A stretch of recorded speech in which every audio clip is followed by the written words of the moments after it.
I felt good. I felt confident the way I've been treated. I came out surgery and a day after, level of pains went down drastically, and 2 days later, I was already playing the keyboard, composing with my left hand, with wrist in motion and everything.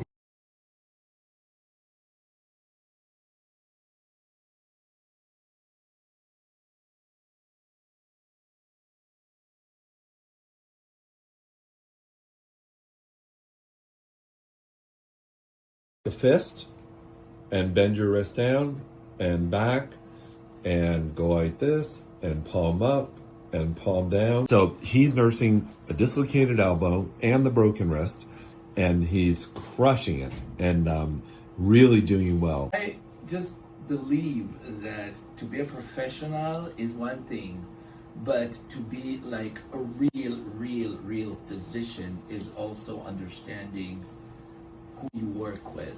And Dr. Cohen definitely is beyond just a great physician.